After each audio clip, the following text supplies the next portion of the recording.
Hello, Duckies and Dice Fiends. Welcome in. We are here for an incredible show. We have an amazing guest.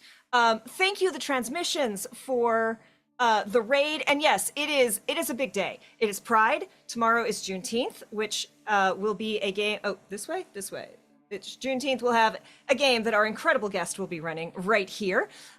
With just the most amazing crew. It is also my birthday, and something else happened. Oh, and Crit Awards happened, and we're on the list? Question mark? What the? So, welcome in. Thank you so much for the raid. Thank you all for hanging out and joining us for our affiliate-versary. I am Kay. I am one half of Chaotic Wholesome Presents, though I guess that's not true anymore, because we have a lot of awesome people now, like Adam and Candace, helping us out. We will be here doing this every Tuesday. Jazzy, thank you so much for the raids, Eugenio. Welcome on in, everyone. Thank you all. As I was saying, I'm Kay. I'm co-host of this. This is our affiliate anniversary. It is my birthday, it is Pride Month, and tomorrow is Juneteenth, where you can come right back here to see Jeremy running a game for Cypher of Tyr, who's hanging out in chat, and a whole lot of truly incredible people. We'll get into that in a moment. David, who the heck is you, and what the heck is we doing here? I am wishing you happy birthday, and we are here to wish you a happy birthday, and welcome to the Chaotic Wholesome presents the K Birth K, where every week we talk about TTRPG stuff, how to be a better player, how to be a better GM, how to be a better person, all with a focus on intersectionality and inclusivity so that everybody can have a good time. And we've also got Candace the Magnificent hanging out in chat, who organized all of the Magnificent Pride in our Magnificent Juneteenth game. Again, tomorrow, right here at 7 p.m., so that's like an hour from now, will be Juneteenth, which we will let Jeremy talk about, because he gonna be GMing it. Thursday, come back for another game, which will be a Magnificent Pride game. Monster Hearts, run by Candace the Magnificent themselves. And oh my goodness, y'all. It's gonna be there's some certified monster lovers at that table, so it's gonna be a really queer good time. It's gonna be great. I am aware of the playbooks people are doing, and it's gonna be awesome. That's enough of me. Jeremy, welcome to the show. Thank you so much for being here. Tell us, who is you, and what is you gonna be doing? Well, thank you so much for having me. I'm very excited to be here. Who is me? I am Jeremy Cobb. My pronouns are he, him. I am here. I'm a human being, an American and dual American-British citizen who has been doing public TTRPG stuff since 2020, but been doing TTRPG stuff, period, since the end of 2018. I'm a pro GM. I'm a professional TTRPG player, I guess, as well. I do podcasts. You may know me from the show 3 Black Halflings, where I am a co-host and resident GM. And in fact, the show was named after a character that I made way back in 2019, in fact. So yeah, I'm here, very excited. I'm going to be running, as you said, a Juneteenth game tomorrow with an incredible cast. In fact, both Candace and Cypher are in that game. Yay! Yay! In fact, so I don't forget anybody, let me look up the full cast list real. It's gonna be Zach awesome. the Drac. Oh Black yes, Mage Zach the Girl. Drac. Yes, Black Girl Mage. Yes. And Danielle. And wait, Zach the Drac. Oh, and Danielle Radford. Danielle Radford Of Dimension 20 fame. Yes. Hello, Scald. Yay. Welcome in. Thank you for the lurk. Yeah, so I'm really excited. It's going to be a Juneteenth game. We're going to be playing Paradox Perfect, which is a very, very silly, wild, time travel based TTRPG that my friend played. It was actually the very first TTRPG that I ever played. In fact, Wow. I go so far back that I actually forgot that I played it. When I played it first, I think in 2012. It might have been even 2011. It was either 2011 or 2012. I didn't then play any TTRPGs again until like D&D in I guess I played it a couple of times since then, but it is the TTRPG that I first ever played. It is a really fun. We've done it on the show a couple of times. It is basically, the premise is that you are a group of time traveling secret agents whose mission is to try and prevent history from being changed, or potentially keep it changed if that's how you like things. Yeah, tomorrow we're going to be doing a Juneteenth game with a lot of black joy and just complete silly ridiculousness. I am so excited. One of the things that Candace really focused on when pulling together these games and these tables was like, wanted to focus on joy. Queer joy, black joy, and this just sounds like the perfect system to do that in. And also, I am delighted that this is like going back to your roots game. Yeah, the game has evolved over the years. It started as a D20 system, at least when I first played it, and now it has completely switched to 2D6 pools actually. But it's a really cool game. It's the only game that I've played where character creation and world building are integrated into the gameplay, so that like you show up not knowing what kind of world you're going to play in or what character you're playing, and we're on stream going to create the characters and the world, and that in and of itself is very entertaining before we even get to the adventure part of it. I feel like that too. We have a lot of folks who hang out on stream, in our streams, who are either players on stream, DMs on stream, or like want to like grow their ability. And I feel like watching really good improvers and really good storytellers, not just perform, but how they create, and seeing their thought processes and how they ping pong off each other. Because, and for good reason, a lot of session zeros do not end up streamed because characters change, or like, session zeros are where you're kind of feeling everything out. So that's real. I think that'll be a really great tool for a lot of people too. Yeah, we've done already sort of a preliminary session zero to get everybody like acquainted and be like, here's my GM style and all that stuff. But in terms of like character building and all that stuff, I think it'll be just really fun for people to see and hopefully useful. You can potentially, you can buy the game if you want to and steal stuff from it to help you play stuff with your friends as well. Even if you don't want to play just that game, the character building approach in and of itself is very, very fun. It starts actually with world building and then goes to character, and you build your character traits out of the world. So it's very, very cool and That's silly. Really cool. One time we played, we did it on 3 Black Halflings a couple of times.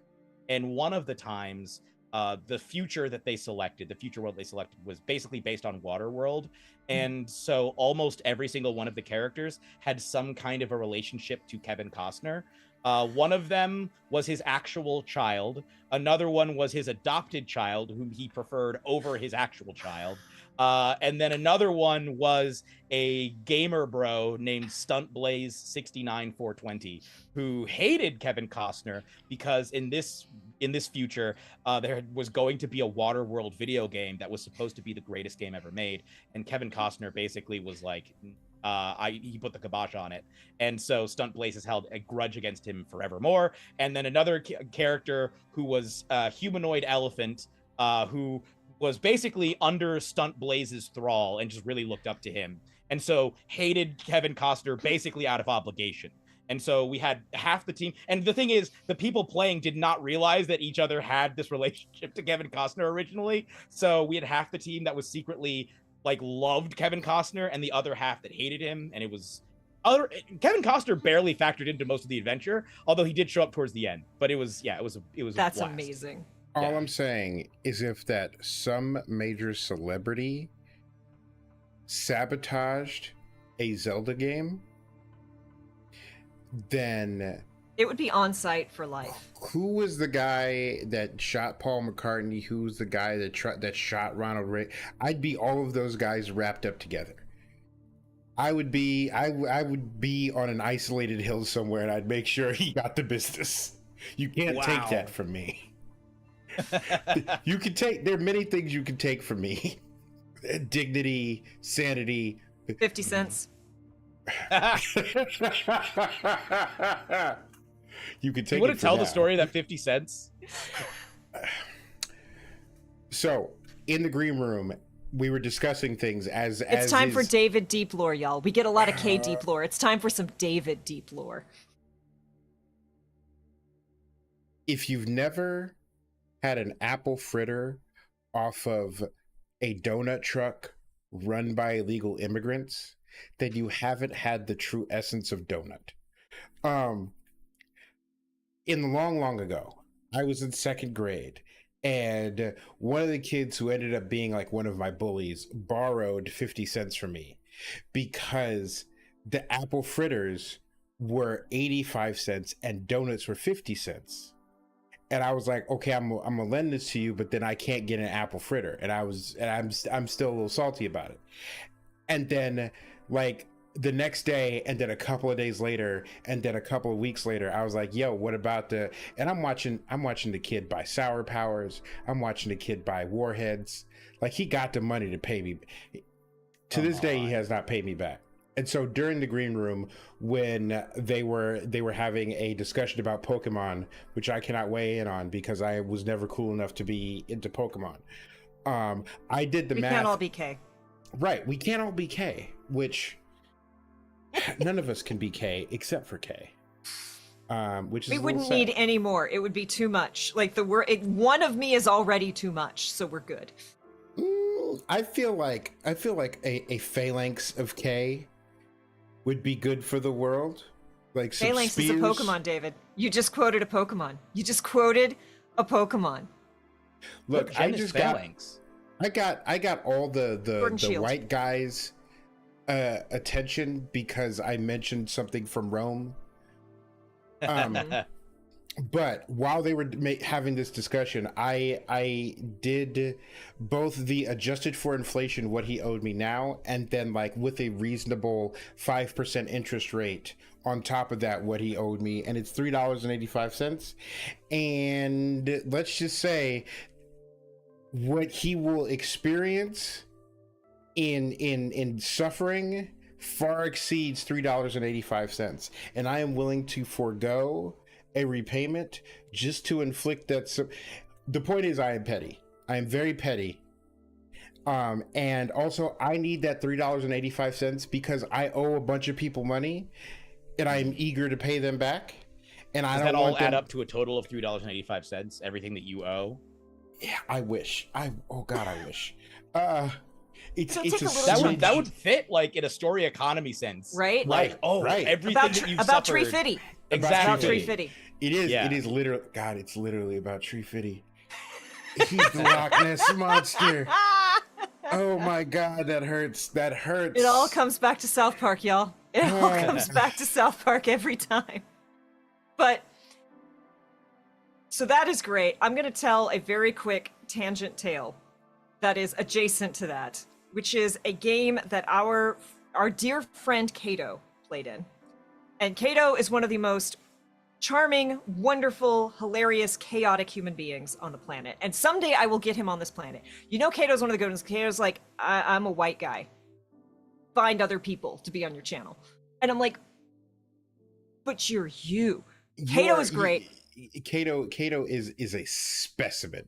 One of Kato the is a finest force. specimens of people on Earth. And if chaos was a positive force on this in this world, instead of just like random, but if chaos was positive, then that is Kato. Kato is positive chaos. I have never GM'd for Kato, but I am a better GM because of Kato, because I have seen the chaos that Kato does, and I now Kato-proof my games as much as I can. As much as But- anyone can. As much as anyone can. People say the same thing about me. We won't talk about Brandon, or we'll watch David break again. So, Kato played in a game that started at a funeral. And all the party members are at, like, the bar after the funeral, having drinks, and they're all sitting around, and they're like, hey, who was the deceased to you? He was my dad. No, he was my dad. Huh?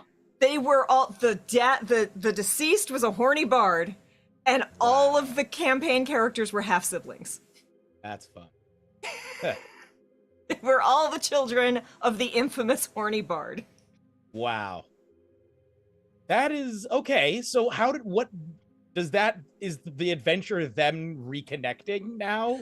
Or I guess mean, connecting they're for the first time? Yeah, they didn't know about each other, right? A band of bastards. They Yeah. are now an adventuring party. Was Kato in this game? Yeah. Yep. What? Okay. Fascinating. Now, Great. here's a question. Did romance at any point begin to blossom between the characters before they realized that they were half siblings? Was it like, I hope so. was it like, we're at this funeral and, you're catching my eye, and then partway through it's like, oh That I do no. not know. Like I'm not gonna. Okay, I think most of chat knows this at this point. I almost said this in the green room, but I didn't. In my previous life, before I worked in video games, when I talked about how I started shiny hunting because I was doing a really mundane job that I needed to, I was the lead moderator for DeviantArt. Oh, wow. So like today You've seen on some the stuff. Yeah, I have. I was the lead moderator for DeviantArt for 17 years. Whoa. Okay. Whoa. You've seen all the stuff. I have. So on today's Nintendo Direct, when they were like, we're remaking all of these great Mario RPGs. This one is Mario and Luigi Brothership. And I'm like, please don't name it Brothership. That is such a choice. Do you know how many people ship them? You just gave them. I didn't realize there were that many Mario Luigi. Mario Oh, yeah. plus Luigi plus the number that falls between 68 and 70 Hey, Rubinanza. equals just pens hitting paper, markers, charcoal, whatever those fancy drawing pads, all around the world. The scribbling started immediately. To be fair, the actual bigger ship that I know of is actually Luigi and Bowser. Okay, Excuse I can see me? that. I can see that. I have a Zine of that. Look, Bowser may artist- be evil. Bowser may be evil, but he is not stepping out on the princess like that.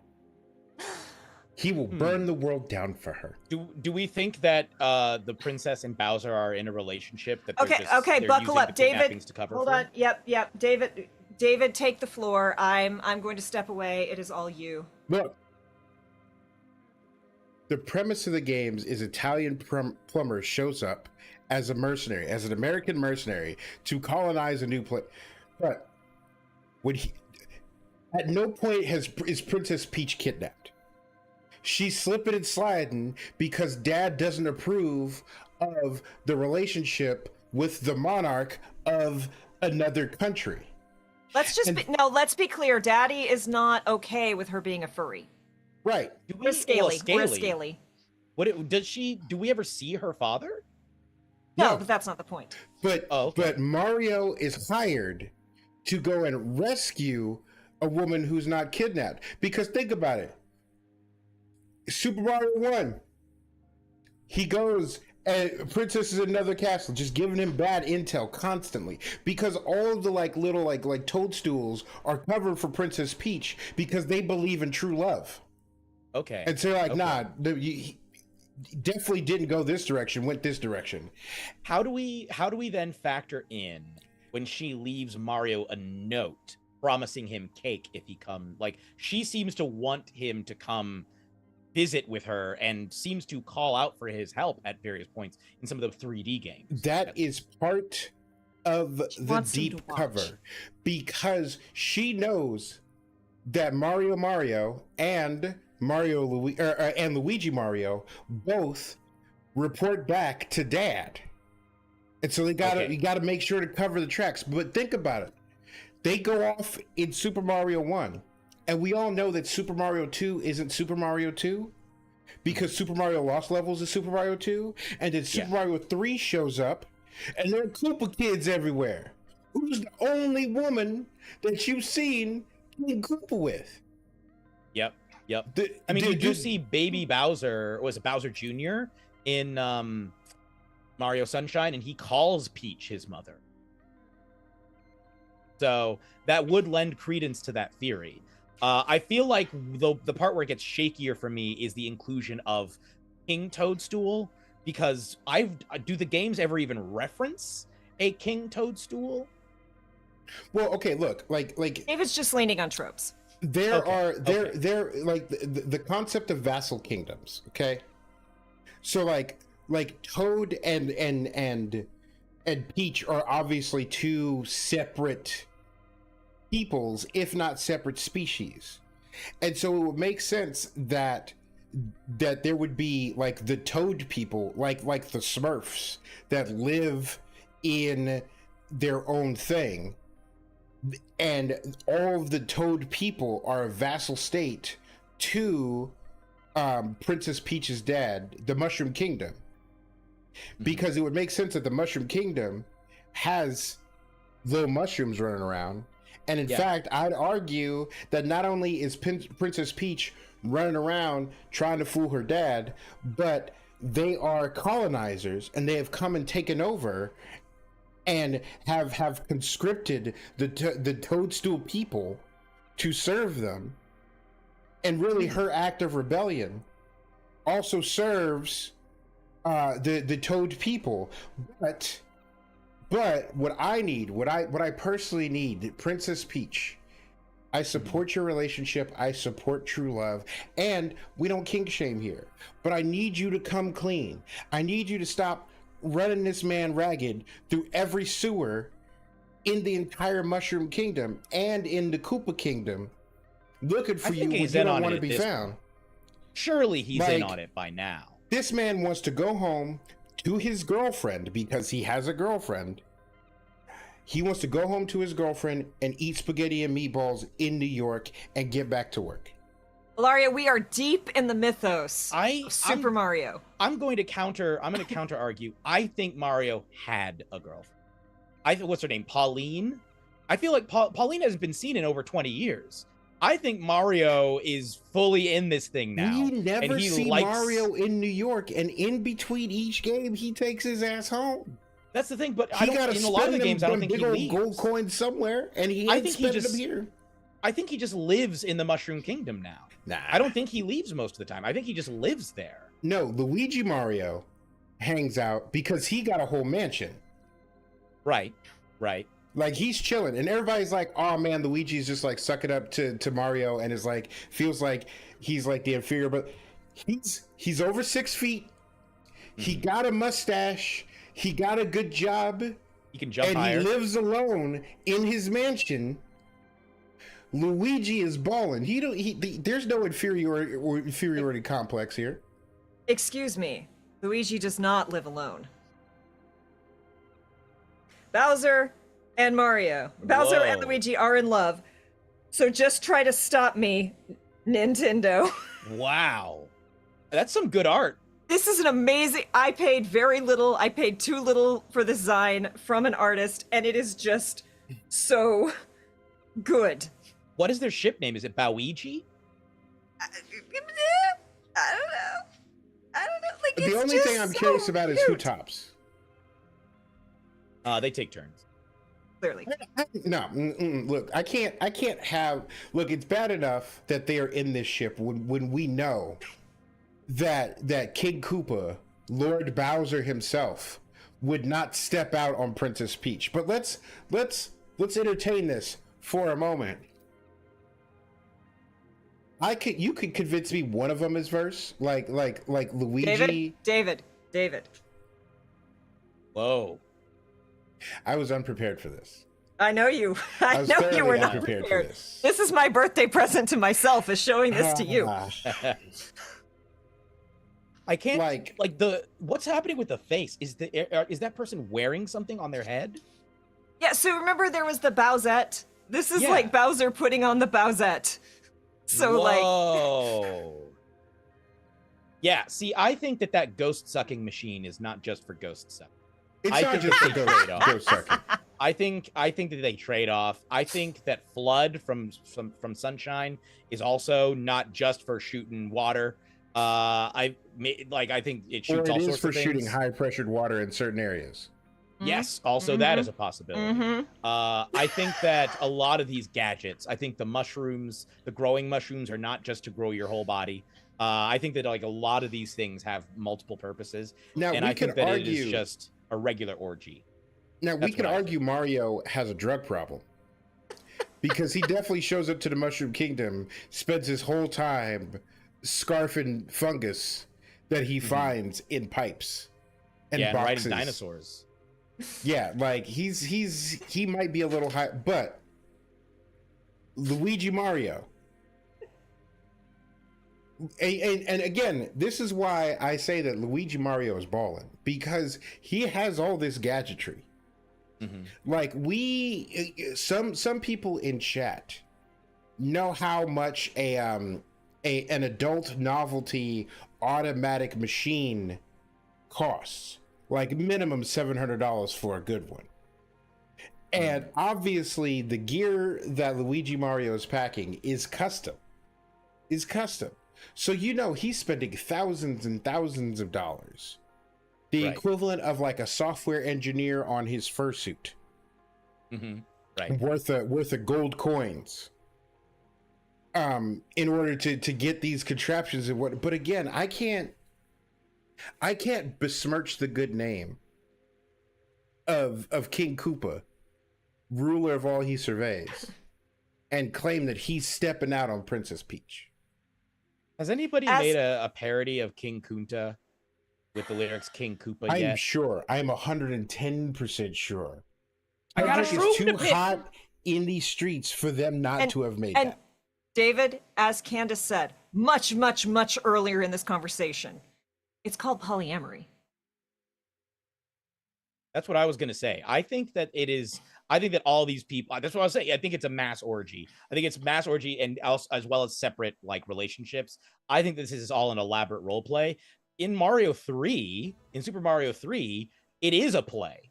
It is explicitly a play. I'm pretty sure it's even been confirmed as one. Yeah, in one of the I think it's not Mario RPG. In one of the Mario game, like the non-platforming Mario games, it is a play. Like one of the Paper also, Marios? No, I'm talking Mario 3, the one where the Tanuki suit first appears. That is a play. The scenery is like hung up, like the curtain falls down at the end of it. That is very much a play. I also wanted to say, I'm pretty sure this is true lore, that Birdo, I believe, is trans. I think Birdo is canonically trans. It makes the alpha male Twitter people so angry. Also, free tip, y'all. Normalize whenever someone says I'm an alpha male, immediately asking, is that a furry thing? Just normalize it. Just do that. I promise. All of our lives will be better. Birdo is actually trans. I have seen too many Birdos in latex maid dresses. I've got some self-reflection to do later. Honestly, the sentence could end there. You've seen too many Birdos in latex maid dresses. Because they're always... Look, Birdo's always bad, okay? Birdo's always rocking the latex dress. Birdo is always serving in the latex dress. Alaria says, I've never played a Mario game in my life, but I've invested in these shipping dynamics. Well, it's not Centaur accessibility. We warned Jeremy that Centaur accessibility might derail. No, it's Mario shipping. I could imagine. So, okay, one thing we haven't considered, which I noticed somebody in chat pointed out, is the Donkey Kong factor in all of this. Because Donkey Kong is part of the Mario world. Even though he may not live in the mushroom. He kidnapped Mario's girlfriend. Right. And I believe it was Rex Verdi said that the reason that Mario is after Peach, and I think it's the reason he moved on, is because I think Pauline never wanted to go back with him. I think that it's entirely possible that back when Mario was going by his street name, Jumpman, that Pauline found that to be a major turnoff and was not impressed with him, and so staged a kidnapping similar to what Peach keeps doing with Bowser, and let Donkey Kong. Oh, it's a recurring theme. Yes, yes. This is a narrative thread that I can follow. And I think over time, Mario sort of cottoned on to the situation with Peach and Bowser, and he is now an active participant. And I think it escalated from just him facilitating their schemes to being part of the relationship, or at least having a relationship, his own separate relationship, possibly with both of them. And I think Luigi is absolutely in there too. So remember that Donkey Kong kidnapped Mario's girlfriend first, like before any of the Mushroom Kingdom shenanigans happened. I think Mario moved on to try and go after Peach, and then couldn't get with her either because she was already with Bowser, and then he kind of grew as a person, and I think his adventures kind of caught the hardships he faced. He grew as an individual. He stopped calling himself Jumpman. He just went by his regular old name, Mario, a very normal Italian name, first and last name. I forgot that he had a street out name. of Brooklyn. Yep. Yeah. And and I think he stopped going to Brooklyn because they stopped referring to him as a plumber from Brooklyn after the first couple of games. I think he's just in a relationship with these people. I think this is his new home. I think he is thrown off most of his Brooklyn connections. Even when he went to the human world in Mario Odyssey, he didn't go to Brooklyn. He went to New Donk City. You know, I think he's done with Brooklyn. He's just happy here. I think him and Peach it is a lot more expensive, but that's true. Yeah. So look, I am fully in support of polyamorous, not couplings because that implies a pair, but in polyamorous relationships. Like whenever I go into a hotel room and see the cuck chair in the corner, I think to myself, oh man, that is awfully inclusive of the hotel to preemptively support polyamorous relationships like this. I'm struggling with because King Koopa Bowser has launched multiple wars and like attacks, like many a Goomba has perished. That's all part of it, though. They're into it. And like maybe I'm a hopeless romantic. They like getting and I stepped think on. that They die a little death whenever they're stepped on. same big See, same. the reason I'm making this face is I'm just sitting here going, I'm going to be writing the YouTube summary of this episode. Were there any other topics that we were going to talk about, or are we just going all in on Mushroom Kingdom? I mean, we can absolutely. I mean, look, especially the way that we play TTRPGs on this channel, shipping, polyamory, all that is very much a focus. But we did want to take a little time to talk about Three Black Halflings. And if there's anything else you want to talk about, the Juneteenth game, Juneteenth is. Oh, you specifically said there was something. You specifically were like, I might want to get into that. Oh yeah. Well, before I get into that, one thing you mentioned shipping, and it reminded me of the one time that I've ever low-key shipped anyone. Because most of the time I've shipped fictional characters a little bit, but they're usually not that memorable for me. Look, your Three Black Halflings episode, Candace, was amazing. So, and we are going to talk about the bag of dicks. We very specifically said we're going to talk about the bag of dicks. Greetings, Tanya. Perfect Tanya. timing. We shipping. We shipping. And I'm about to break out a ship. Here we go. That I don't. Yes. This is now. Normally, I am not in. I do not think it is appropriate to ship real life people. But this is a ship involving two real life people. This is a ship. This is the only ship that I really, really care about these days, which is my ship with Roger Federer and Rafael Nadal, two of the greatest tennis players of all time. You do not need to be a fan of tennis to find this interesting, because the story itself is interesting. So, at the end of the 2000s, or sorry, at the end of the 90s, tennis was being dominated primarily by Pete Sampras. It had been dominated throughout the 90s by Pete Sampras. He's an American tennis player. He's known for having one of the greatest serves in the history of the sport. At the end of his reign, pretty much as he was on his physical decline, because tennis, you kind of start to hit a wall once you hit around 30, 31, 32. There's usually, or at least historically, for the men's tennis at least, has been a precipitous decline post like 29 years old. And Pete Sampras was experiencing that. And there was a question of who was going to dominate tennis going forward. Men's tennis, specifically. Women's tennis was a murderer's row in the early 2000s. Like the early to mid 2000s, when Serena was first showing up, she had the staunchest competition of her entire career. There were some monsters on the women's side at that point. Men's including side, Venus. Yeah, Venus was, and it's questionable whether Venus was even the second best one through most of that run. Right. Like Justine Arden, Amelie Mauresmo, I think only won one slam, but Kim Clijsters was an absolute beast. Martina Hingis, like there were Jennifer Capriati, ridiculous women's tennis, especially in that era.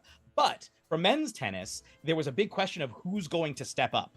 And we all received that answer in the years 2003 and 2004 when this Swiss guy named Roger Federer basically pranced across the tennis court, used his racket as some sort of magician's wand, and basically crushed everyone to a degree arguably never before seen in men's tennis. It was insane, the level of dominance that he displayed, especially in 2004. Even if you don't care about tennis, I do recommend watching clips of Roger Federer in the 2000s because it's kind of ridiculous. Like he doesn't appear to run. He just sort of he strides purposefully and gracefully across the court. He doesn't sweat. He just sort of puts his racket where the ball is going to be and then puts the ball wherever he wants it to go. And he makes guys look like fools. And these are some of the... Yeah, go ahead. Wasn't there a Wimbledon where most of the matches were straight sets, and he made it look like he was playing against children? I don't remember what year, but there was one year where the final match in Wimbledon, he won in straight sets, and the man looked like his shirt just came out the dryer. I think he won the entire Australian Open in 2007 in straight set. I don't think he dropped a single set, and he's made the Wimbledon final multiple times in straight sets. I don't know if he's ever won it fully in straight sets, but I think he's made it all the way to the final without dropping a single set in tennis. And yes, he's like the Henry Cavill of tennis. Like, all hair always perfect, even when he had like the ponytail. He seems just absurd. He seems like an elf, like a Tolkien elf, has strode onto the tennis court. So it looked like he was about to just swallow the men's game, because there was nobody who could stand against him until this board short wearing, sleeveless, unusually jacked man, because tennis players are not usually muscular. Like, even Serena Williams is more muscular than most men who play tennis. She's jacked. Most tennis players are not jacked. This is the only guy who's like more muscular than Serena Williams, which is Rafael Nadal. He wears a headband. He looks like some kind of pirate. He especially in his younger days, basically what he would do is just chase down every single shot that you would hit and then hit it with the most topspin ever seen before on a tennis court. That is not an exaggeration. They measured it. He's able to hit the ball with more topspin than anyone else in tennis history. And like every time. Yeah, every single time. Like he plays pickup soccer. Y'all, I don't know much about tennis, but my grandmother loved tennis, and this is the era when my grandmother was super into tennis. So I'm distantly aware. Like, I know just enough. Continue. Yes. And Nadal showed up, and the one surface that Federer was not always crushing everybody on was clay courts. There's several different surfaces in tennis. Grass, hard, and clay are the main three these days. There used to be like carpet and stuff, but nobody plays on carpet anymore. But grass, hard, and clay. And there's like a specific part of the season where almost all the clay court tournaments are. And Federer had less success during that period, and he would come up against Nadal. He came up against Nadal in the semifinals of the French Open in 2005, and Nadal beat him, I think, in straight sets. Like, Nadal like ran through him. And for the next couple of years, 2005, 2006, 2007, it was basically Roger Federer was the king and Rafael Nadal was the prince. And they were like yin and yang on the tennis court. Federer looked like he put no effort into playing. Rafael Nadal looked like he put all the effort into playing. He was like, like every shot sprinting. He would run so hard. Like, he ran hard. Like, even sprinters don't run. Like, their legs don't look like they're pounding the ground the ways they his do. It was incredible. It was like, I think people used to compare him to a bull all the time. They would describe him like a bull, because it looks like he's just tearing up the court. So they had these contrasting styles. They had it was considered one of the greatest rivalries in the history of the sport. It has since arguably been surpassed by Nadal's rivalry with Djokovic, but around 2008, Nadal finally overtook Federer and beat him at Wimbledon. Every year, Federer would win all of the other slams, and then Rafael Nadal would win the French Open.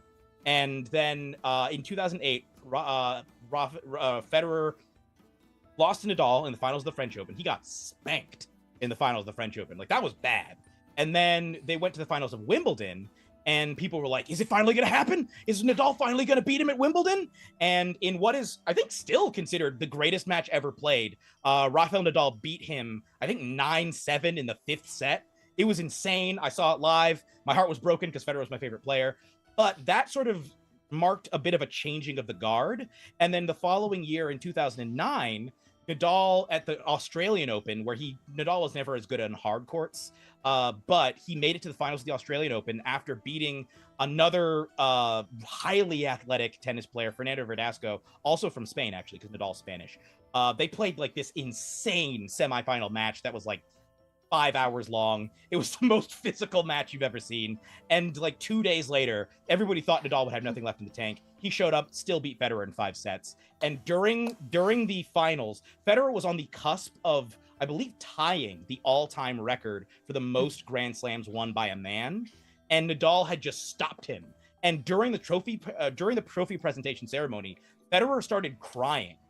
And it was like, it went from like this rivalry, like, oh, come on, when like Federer's like standing there and he literally says the words, God, it's killing me. and starts sobbing while receiving his trophy. And there's like this iconic moment where Nadal walks up and puts his arm around Federer, while Federer's like crying and trying to pull himself together. And everybody's like everybody's it's okay, crying buddy. and laughing. I know you've ruined my life, but I forgive you. Well, I know I ruined your life, but it's okay. Essentially, is what he's saying. They're there.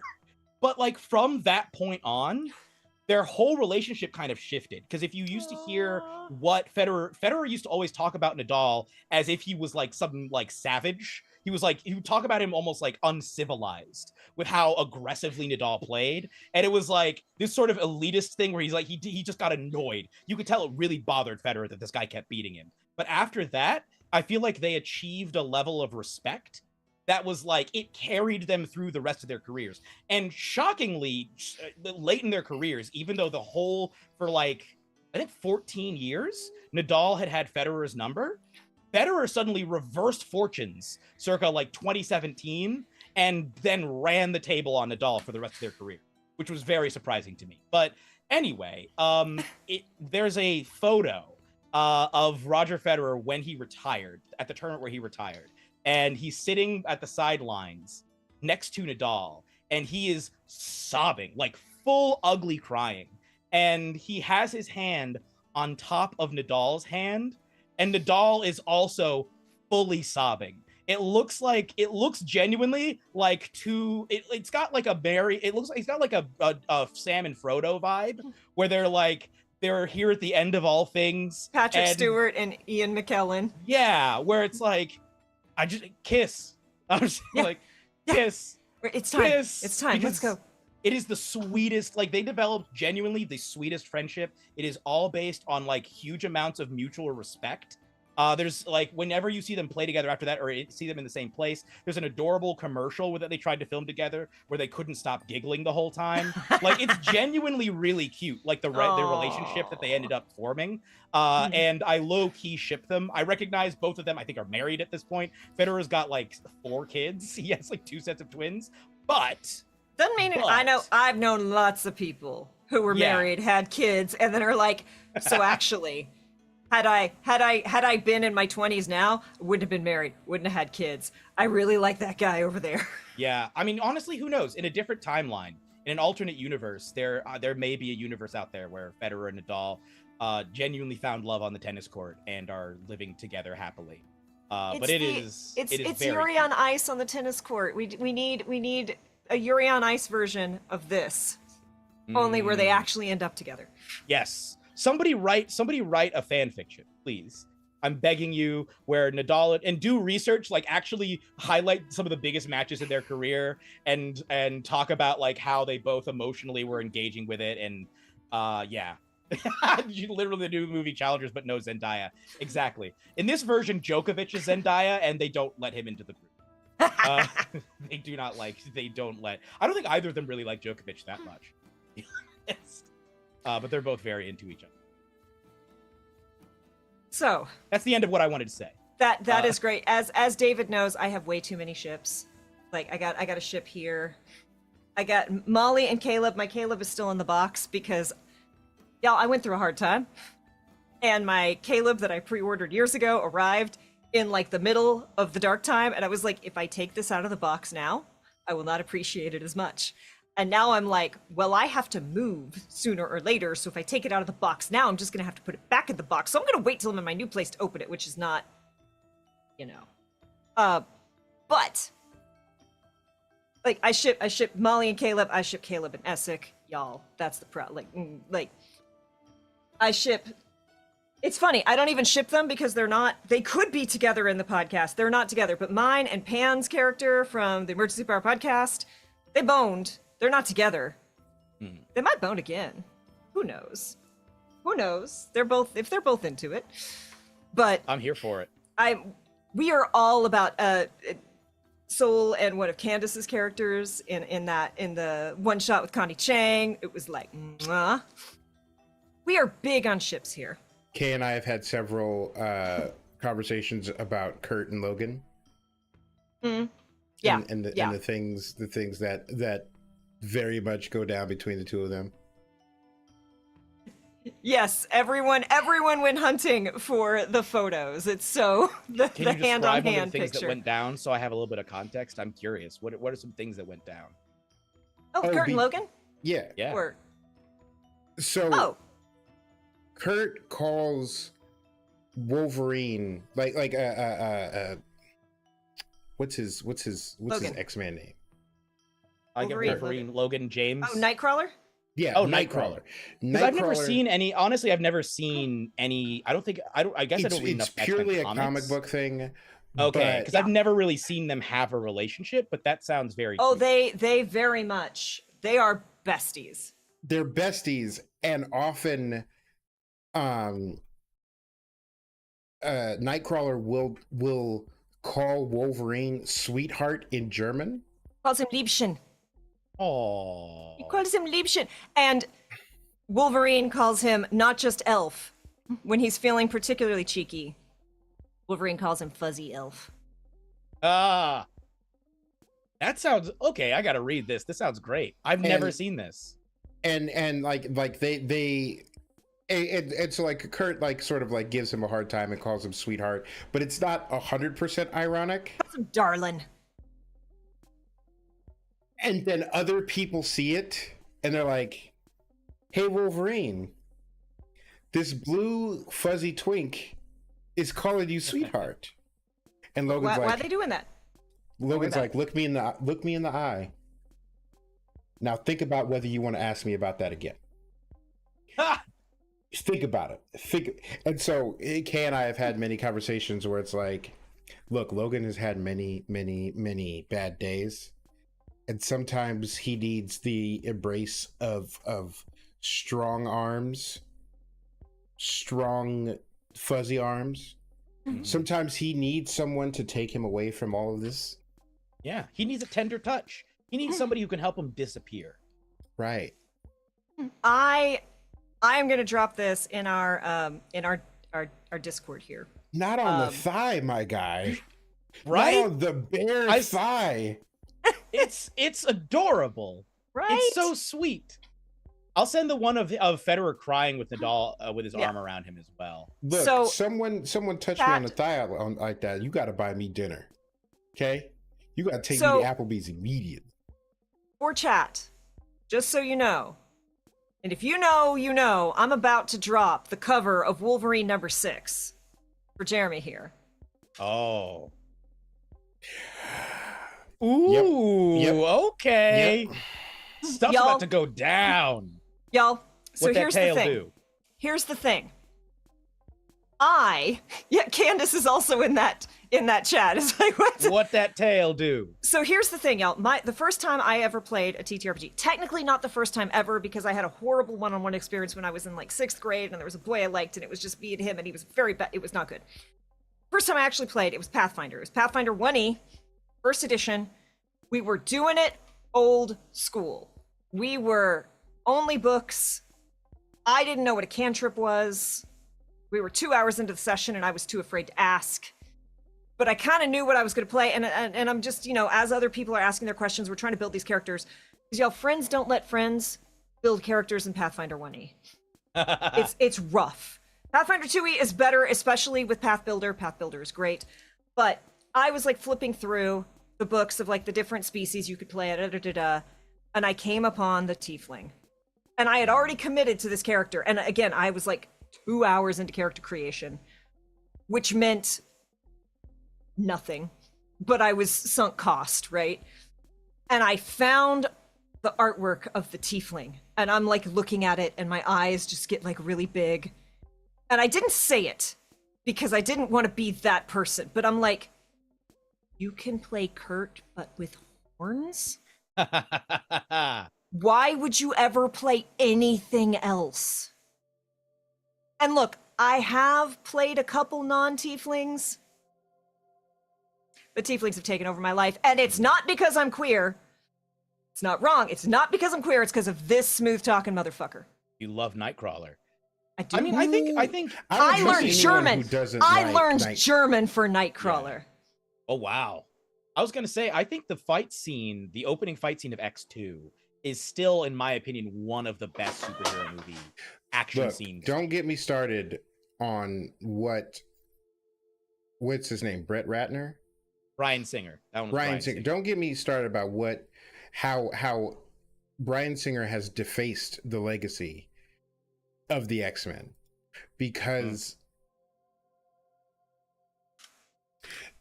so this is past the point of my NDA, but I used to do transcription for a ton of Hollywood movies, hundreds, if not 1,000.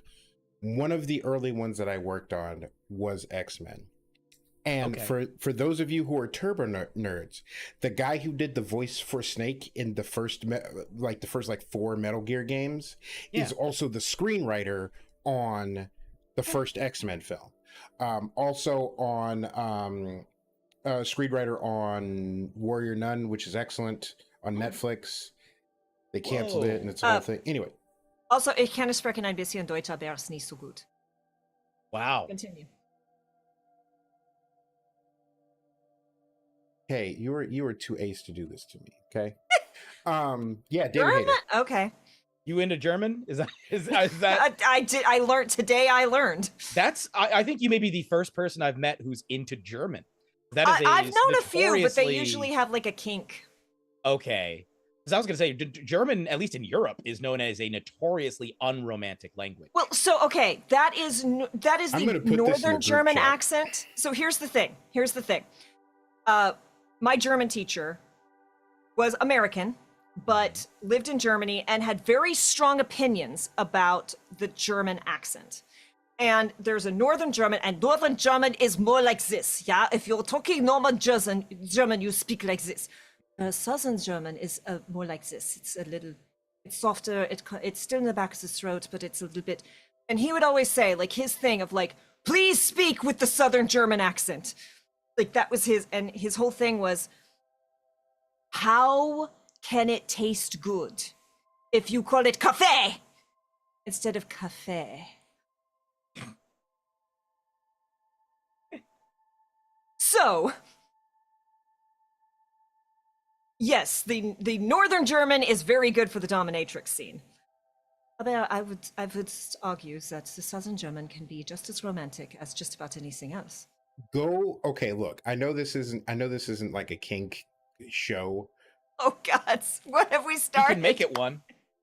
Yes, Kane would rogue is execute very me. gender. Go Google Conan O'Brien German dominatrix, and there's this whole, and like, you know, Conan O'Brien is doing his Conan O'Brien thing and being kind of like witless as he and galumphing, and the dominatrix is like going along with it, and she's like, it's a bit, we're doing a bit. And then there comes a point where there's a turn where she's like, and now we're not doing your bit anymore, we're doing my bit. And it's, you could see the light in Conan O'Brien's eyes change, and then he spends the rest of the skit trying to stay on task, try to stay with the bit, and he is failing. Dang. That's That's not a surprise, though, that he'd be into that, because I feel like a lot of people in those positions of power, not that he's like the biggest executive or whatever, but he's had his own show now for what, 30 years? Like, I can see where he would like somebody who just comes in and is like, no, you could do just what I see say, how dude. Conan's a bottom. Yeah, Like, he got bottom It's the way energy. he gets, it's the jokes he makes, like the degree to which he's self-effacing and everything. But also- yeah. So go Google it. I highly recommend.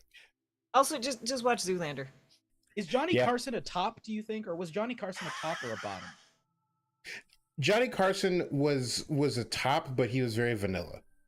Yeah. Like, I don't think Johnny Carson was having any fun. Because I'm over like, here. My wheels are spinning out, trying to figure out how to relate this back somehow. Be like, so this is related to TTRPG, I'll but find a no, way. I'm lost. I'll I'm find- gone. We have to go through the rest of the hosts first. Okay, cool. So, Arsenio, top or bottom? I lean Verse. towards Switch. I think he's you a could switch. go both. And Yeah. I'm one of those people who's like, oh, you're a switch, so you're a bottom with extra steps. But no, I think I think Arsenio is committed to pleasing his partner. Right. Like Yes, I that's his kink. That's what he wants. Yeah. What about the Jimmies? So there's Jimmy Fallon. Found bottom. Come on. Yeah, that's just absolutely his energy. What Like- about Yeah, go Like a ahead. bowl of Jello could bully that man. Yes, very much so. And not only a bottom, but like he's like a really cranky bratty bottom. Like he's got a nasty attitude about it. And then you gotta like hurt him. Oh, You gotta Candace. be like, shut up. I was not prepared for that. And yes, You Rex like is correct. fingers This and is you still shoot with them. technically role playing, just with less dice Yeah. and a much smaller audience. What about Jimmy Kimmel? Kimmel gives I you the think- frat boy fuck. He gives you like 3 solid minutes and then you're pregnant. Like I don't got Jimmy Kimmel and like, you know, like, but Jimmy Kimmel is the kind of dude where he's bad in bed, but really tries to compensate it.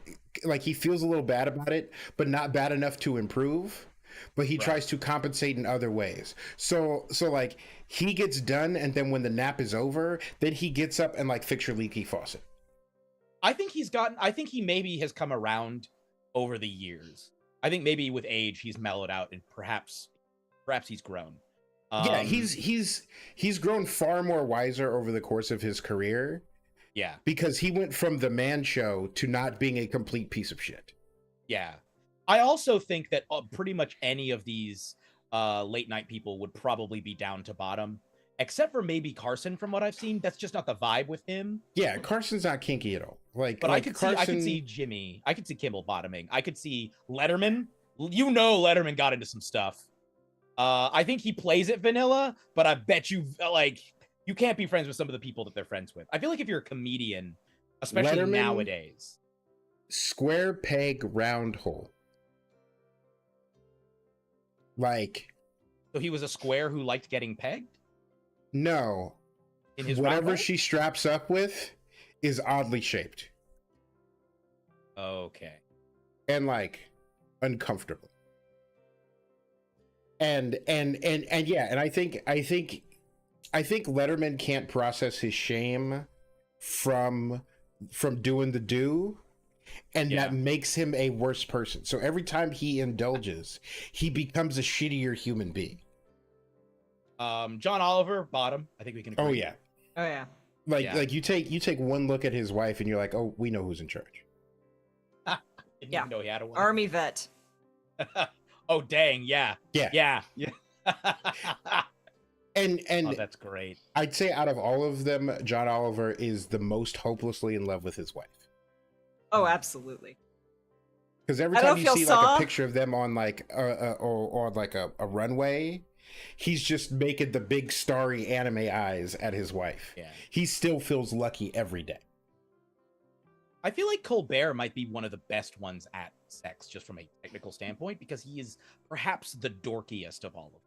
Like, he is the nerdiest, and I feel like the one who has most likely spent lots of time, like, studying things. So maybe, like, he's more awkward about it, but he does have a whole lot of charisma, and I feel like when he So you're breaks it going- out, he's got the knowledge there. You're going Revenge of the Nerds theory. Yes, a little bit, yes. Also, just personal experience, there's a lot of study time that can occur. Yeah. when you have a special interest, you get to be expert level real fast. But here's the thing about Colbert. Okay, but which one of them has the song? And if you know the meme, please know the meme. I do not. So. David, we discussed this. We did The this- guy we- who was like, my girlfriend told me I'm not allowed to play that song when we have sex anymore. Oh, Seabat. With the see Seabat. that with the rhythm. Yeah.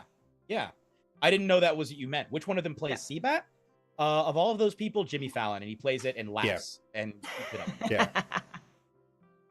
Yeah, Fallon's sex playlist on Spotify is just funny songs because that's the only way he can be funny when someone else isn't writing his words. Anyway, here's the thing about Colbert. Colbert is very Christian, but he's also like Colbert doesn't have sex, Colbert doesn't fuck. Colbert makes love. Yeah. And so I think that's he is honed. But he's Catholic though. Yeah. So that's the only thing he does is he makes love to his wife. That's it. Good. I think he's monogamous. I think that Catholicism, Yeah. that gets you into some wild territory. As someone who has not been excommunicated yet, there are only two ways to go. You either become the most vanilla of the vanillas, or you're nasty. That's it. Yo, Craig Ferguson though, he's not a host anymore. Craig Ferguson was laying it down. No, Craig Ferguson had a menu, and you pointed out what you laying wanted. it down. Yeah, literally. He had a Waffle House menu. I went to Pompeii years ago, and in Pompeii, as you walk through the city, which has been uncovered, you can see on some of the cobblestones they have carved penises. And if you follow the penises, they will point you to the brothel. And then when you go into the brothel, I can't remember if any of the images are still up on the walls, but they used to have images on the walls of the brothel where clients could just point to what they wanted. That is absolutely what Craig Ferguson has. Craig Ferguson has exactly, Rex Verdi. Craig Ferguson has laid more pipe than Mario. It is all the yes. He is more of a plumber than Mario ever was. And I think whenever, and we're about to do it, we're about to hit it. Whenever I feel like we get into a topic like this, which I very much enjoy, I think it also, to some extent, it carries with it a level of risk depending on people's comfortability. I'm really glad that everybody, or the people in chat, seem to have been very comfortable with this, because it really feels like roll of the dice. Well, and just like that, we're back on the road. Well, and we can also go into, so one of the discussions. Now, this is funny because this is the second time David has heard this discussion. But David did not ask questions the first time he heard it. We have to discuss a bag of dicks. Right. And yes, chat, you heard exactly that. We have to discuss a bag of dicks. And we want to know, part of the question, dear chat, is what does your bag of dicks look like?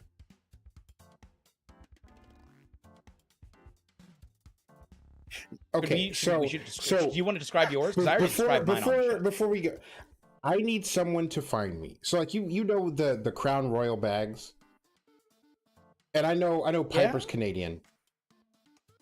The velvet purple Crown Royal bag. They make excellent dice bags. Right? So I need one of those in ace flag color, like ace flag stripes, to put my dice in. That someone, I'm not saying buy it, but someone find it so that I can buy it. Well, David, I have to ask you, is that what your bag of dicks looks like? When you picture a bag of dicks, is that what it looks like? Yeah, close your eyes. This is for all of you too, chat. Close your eyes. A bag of dicks or my bag of dicks? A bag of dicks. It's the bag of dicks that you imagine. Yeah. So when you close your eyes and picture a bag of dicks. You know hemp bag of barley? It's a hemp bag, but with dismembered wangs in it. It's like there's blood coming out the bottom. Oh, so they've been chopped off. Oh yeah, been chopped off. Okay. Testicles? Yeah, the whole beans and Frank. Okay. Are they circumcised section. Or not? They're cut, but that's just because I'm Catholic. And or American, also Catholic. Yeah. Hello, Mitsulamia. We are discussing, if you close your eyes, this was, so, to catch everyone up, because we left it a little bit hanging out there, specifically for David. We only touched the tip last time. Exactly.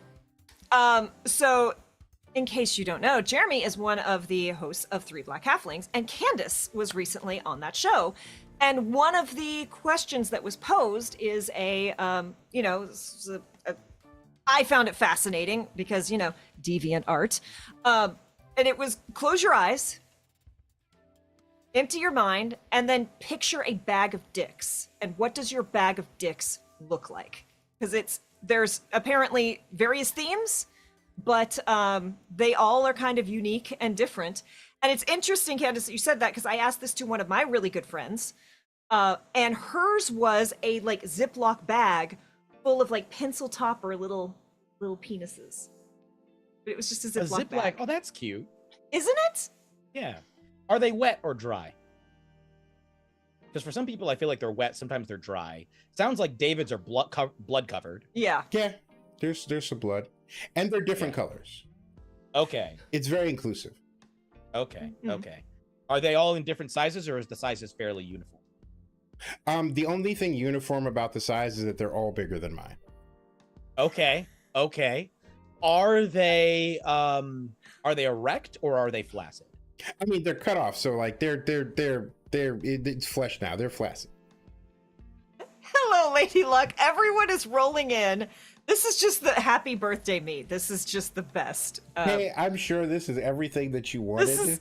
This is amazing. About the sex lives of late night talk show hosts. Look, I'm ready to go back to the Mario shipping, but I'm very into the bag of dicks. We should what talk happens if you about put Craig Ferguson in the Mushroom Kingdom? He's hooking up with everybody. I love everyone at this bar. He will immediately be the ruler of the Mushroom Kingdom, and hand in hand with Bowser would rule with an iron fist. But everybody will be happy with it because he's so funny. Like he's funny and charismatic. Mythical, benevolent dictator. Yeah, dictator. Hey. Plastic bag of confetti dicks. Confetti dicks. That's like adorable. The dicks are made of confetti. Whoa. Mentalamia. Ooh, okay. I can't speak to too much about the intersection of BDSM and TTRPGs. However, when I was going to college in the US, I went to college in both the US and the UK. When I went to college in the US, the college I went to had a sci-fi, basically a nerd club called the Sci-Fi Forum. They had at the time the largest free lending science fiction library on the eastern seaboard of the United States. There was a massive amount of crossover between them and the Kink Club. So much so that the Kink Club was literally named the Next Generation. Like the LGBT Alliance, the Kink Club, and the Sci-Fi Forum were just all up in there together. And like the stuff that people would get up to in parts of that clubhouse where that were a little bit less exposed. I have heard stories. I have heard there was a lot of cleaning necessary. This was Stony Brook University on Long Island in New York. That was where I went for a couple of years. It was also where I played Paradox Perfect for the hey, Rex is like, wait, what school? TNG is a multi. Really? I didn't know that. Okay. Yo, you just opened my eyes, Mentalamia. Thank you for explaining. I didn't know that. I genuinely did not know that. That TNG is a multi-city thing. I just thought that it was because they called it Stony Brook TNG, Stony Brook the Next Generation. And I was like, oh, okay. That's a wild name for a club, for a kink club. I never actually went, but I knew a number of people who were members.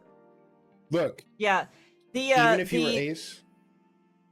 were ace, I highly recommend going to a kink club at least once.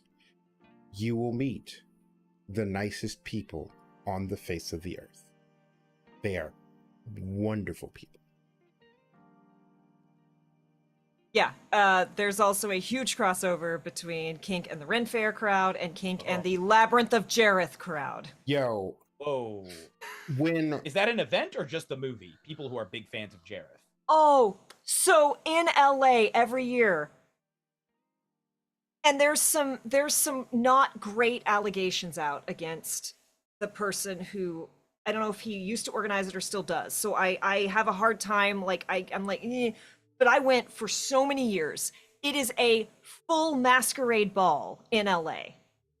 and they have live stage performances. It is a story told through dance and puppetry. There is no speaking.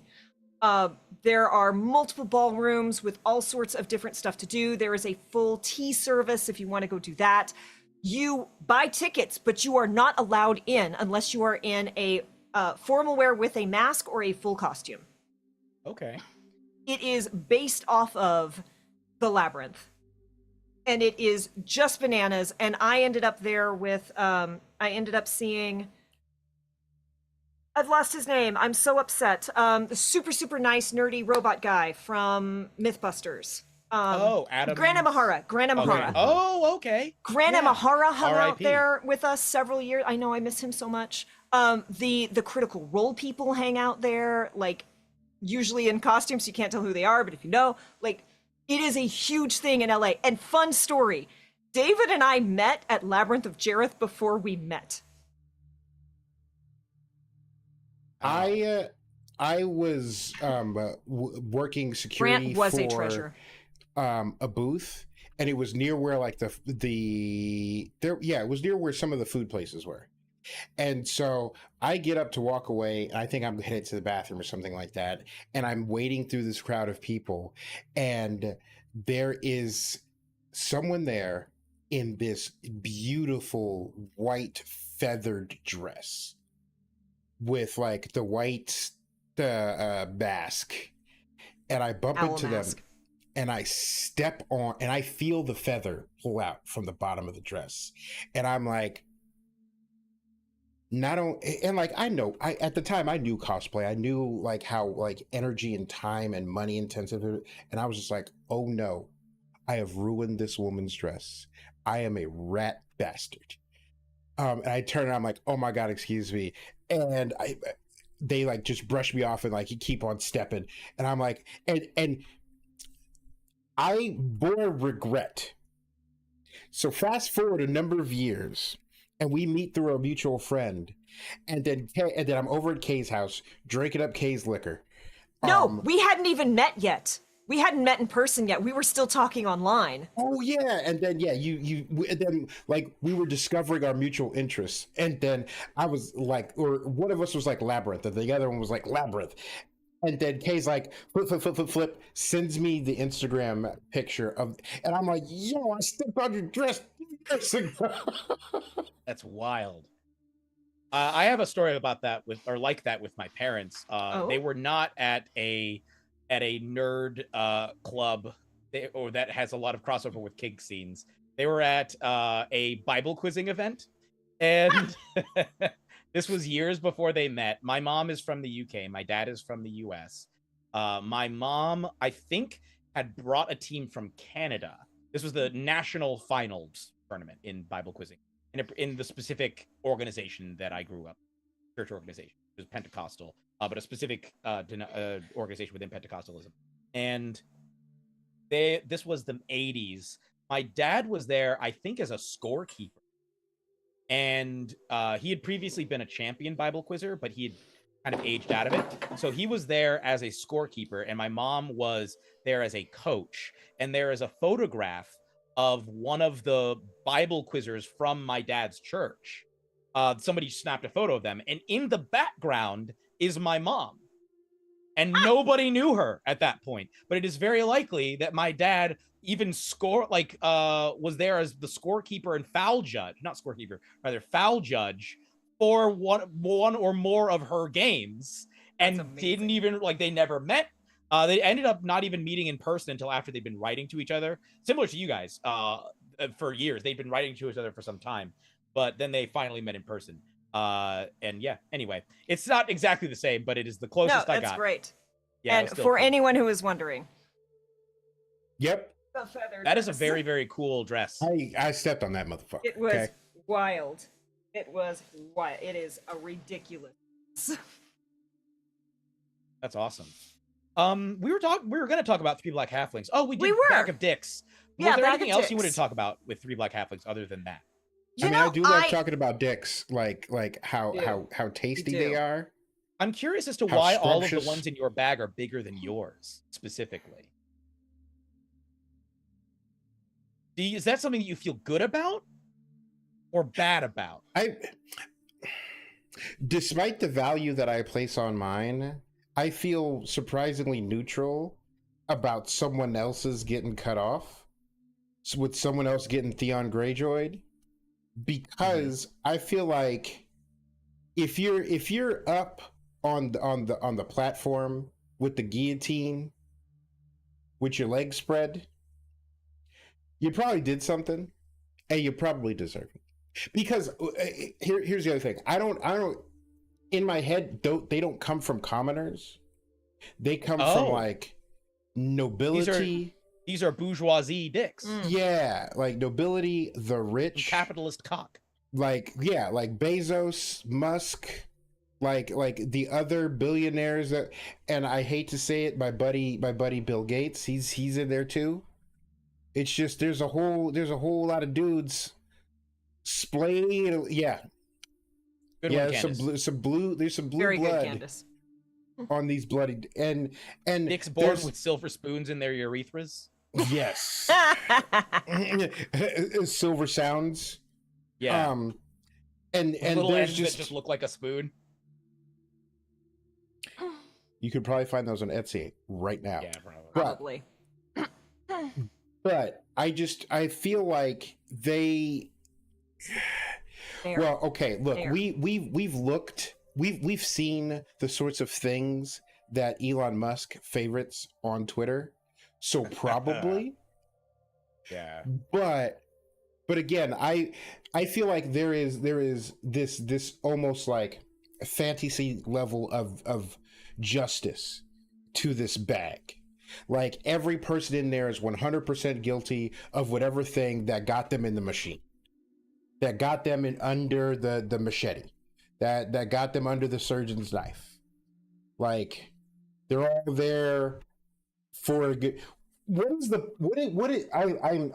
here now. What is the reasoning? What is the point of delving into the psychological discussion of my bloody bag of dicks in the burlap sack? The discarded bloody bag. I was just curious. Dismembered. Saying how big are they? Well, they're of varying sizes, but all of them are bigger than mine. It's a very striking. It's very specific, yeah. Yeah, it makes me, and the way that you said it, you weren't like all bigger than mine. Like you were just like, and they're all bigger than mine. And I was like, huh, okay. Well, you see, I've made peace with my equipment. I made peace with my equipment.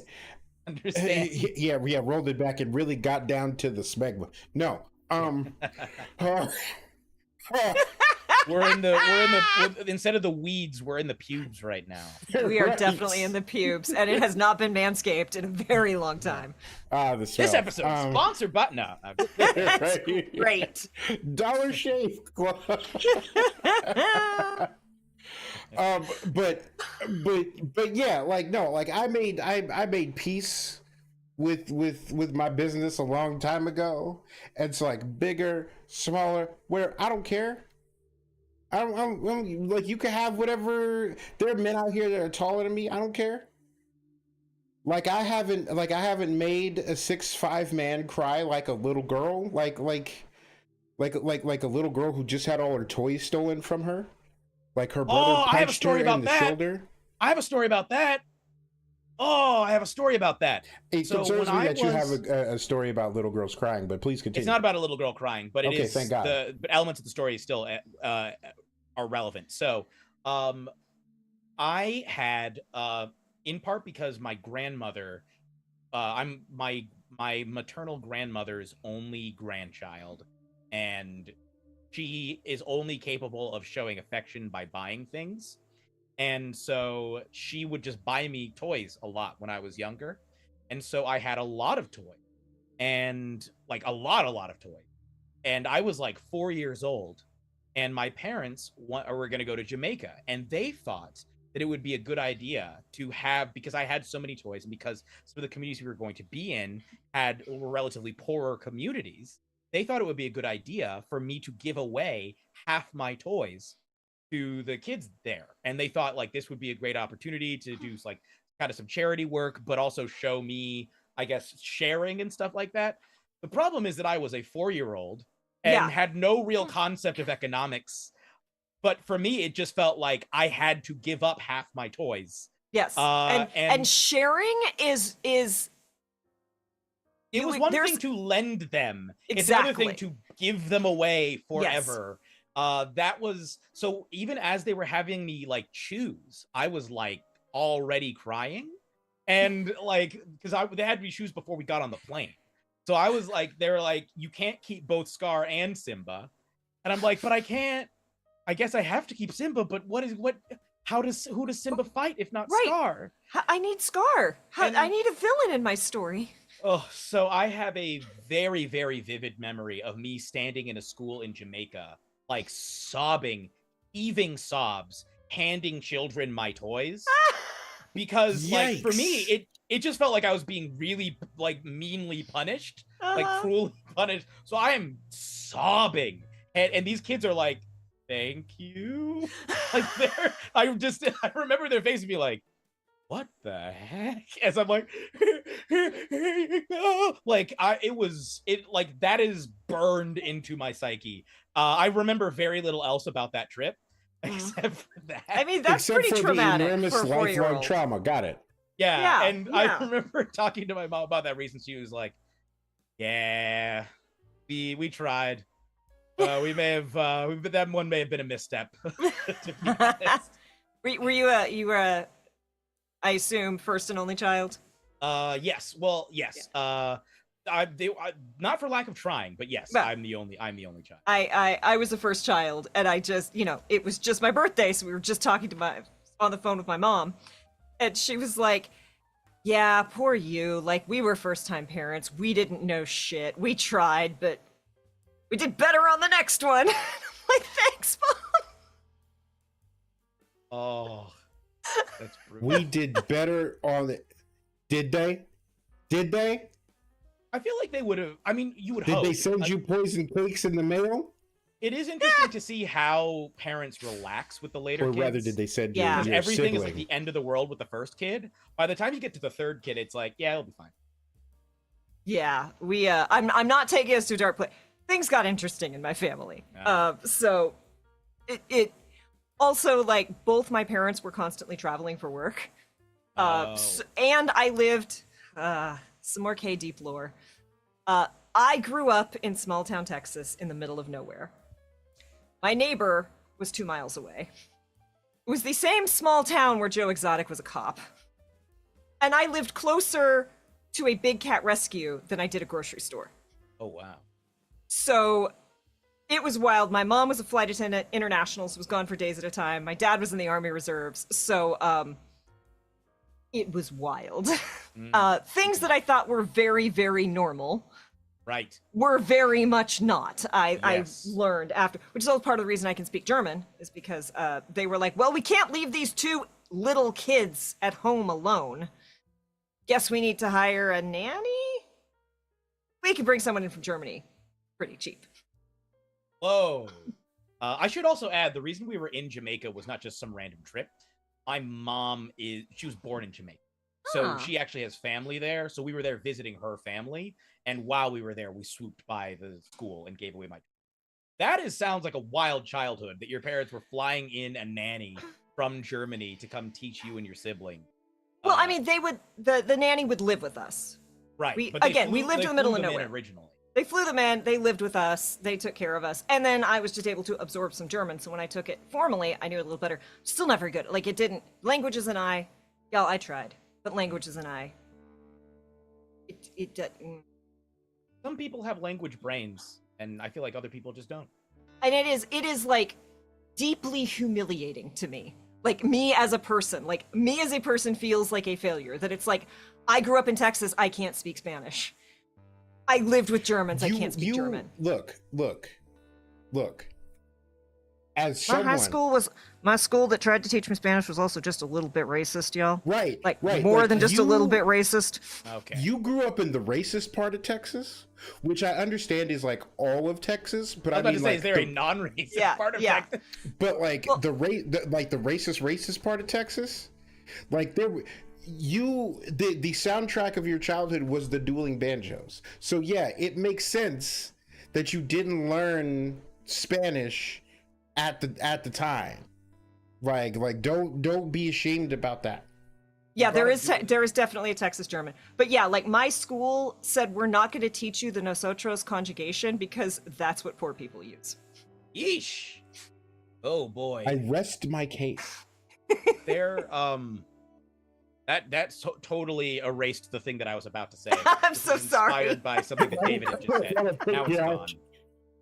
I will bring up another thing that just happened recently that is not TTRPG related, but is interesting. So, have either of you heard of the series Amulet? It's a comic book series, sort of kid-oriented. Okay. It is a cool fantasy comic that started being published in 2008, I think, and only just got finished this year. And I, on a lark, decided to read it recently, and I read the whole thing, and it is really there's not a whole lot really to go into except to say the premise is that at the beginning of the story, a young girl named Emily and her mom and dad are driving on a road. They get in a car accident. The dad tragically perishes. Emily, fast forward, grows up with her mom. She's now like a teenager. She and her mom and younger brother Navin are now moving away from the city to like a cabin because I guess they're still sort of recovering, even though it's been several years. Yeah, they're still sort of recovering from the trauma of the dad's passing. And so they go to this cabin that used to be owned by Emily's grandfather, maternal grandfather. And while immediately after they arrive, weird supernatural things start happening. And eventually they discover the gateway to another world, where Emily becomes the keeper of a special amulet. And there's, of course, a prophecy that needs to be fulfilled. And turns out her grandfather actually had traveled to this world numerous times and had made quite a mark on this world and was still alive all this time. And there's elves and there's animal people and there's walking houses and all sorts of wildness. The art is fantastic. The story starts out well. It does not necessarily end well. It kind of goes off the rails about halfway through the series because the writer, this is not a joke, had a bicycle accident that led to him contracting bacterial meningitis and almost dying, and that caused severe memory problems that basically prevented him from remembering his own story. And so he ended up like literally forgetting huge amounts of his own lore and plot elements. And so the last 3 books in particular are like, what is happening? Like at one point it basically turns into like Mobile Suit Gundam. Like there's space aliens and legit Gundams and like what is happening? Wow. And yeah, it turns into quite a mix. So it very much sounds like a TTRPG.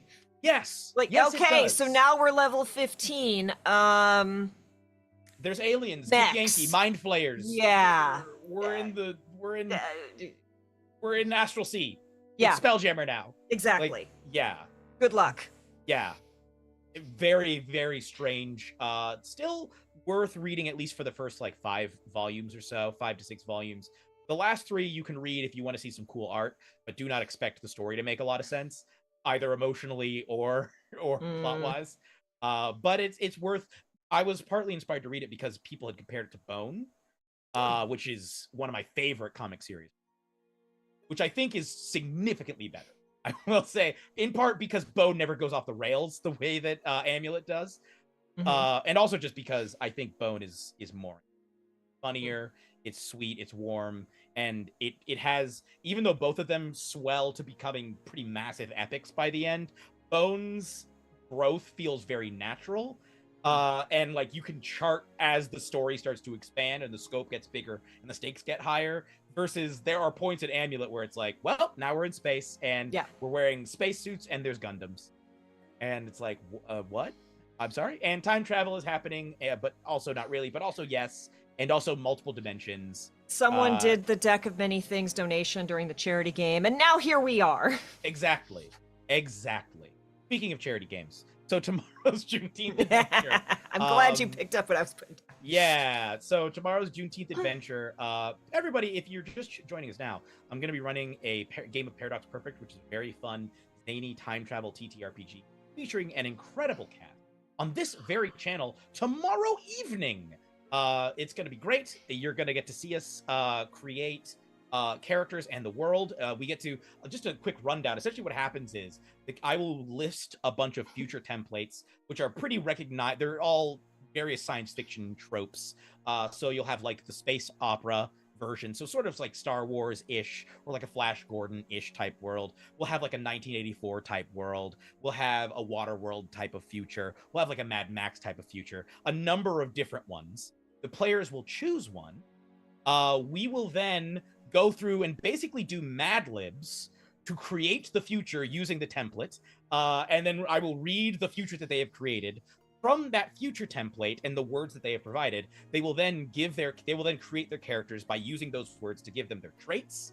The traits will correspond to their past, present, and future. So past is who you used to be, present is who you are now, future is who you would like to be or who you are going to be. They will each have a tragic flaw as well. The tragic flaws, they get to pick those. Those are, you just make them up. We've had, let's see, the very first one that I ever did was compulsively masturbates whenever you see the color yellow. That was my when I played back in 2011 or 2012, that was my character's tragic flaw. David's face. There was one, it was actually how many we have to pause here. How many fields of daffodils and sunflowers did you encounter? Enough to where my character was very dehydrated by the end. Looking like a desiccated husk, looking like an extra out of The Mummy. Looking like a Scooby-Doo villain. Looking like Withers. Hey! My man's Withers. I was playing, his name was Agent Chevy Chase. I believe back then you used to have special powers as well. They don't do that anymore. But my special power was Epic Pimp Slap. And there was a character whose tragic flaw was that he was ever present. Which I guess just meant he was always everywhere all the time. And he and I ended up doing battle throughout the cosmos till the end of time. Yeah, he was Dr. Manhattan. There was another character. He couldn't not watch you. Yeah. Yeah. There was another character whose tragic flaw was that he had basically the memory loss condition from Memento. So he would just always forget what was happening. And there was this weirdly poetic ending. So the premise was we had to go back in time because somebody had changed history so that JFK did not get assassinated. And it was our mission to go back in time and choose whether we wanted to ensure that JFK got assassinated or whether we wanted to go with this new future. And there was a split in the team over which side to take. But at the end of it, we caused so much chaos in Dallas that the US government became convinced that the Russians had launched a full-scale invasion of Dallas and decided to nuke the city. And so everyone else managed to zip off through time except for the memory loss guy, the Memento guy, who basically found himself sitting on, looking around, watching a nuke fall from the sky. He had the ability to go into the future if he wanted, but he didn't understand what was happening. And we were like, what do you do? And the player was like, I just sit down on the ground and think about it. And it became weirdly poetic that this guy, after going through all of this, is just like, you know what? I don't know what's coming, but I'm going to accept it. It's like a very Umbrella Academy foreshadowing. The only thing that doesn't drive with the average human experience to seeing the bright light in the sky is he didn't sit down on the ground and he immediately start shit posting on Twitter about it.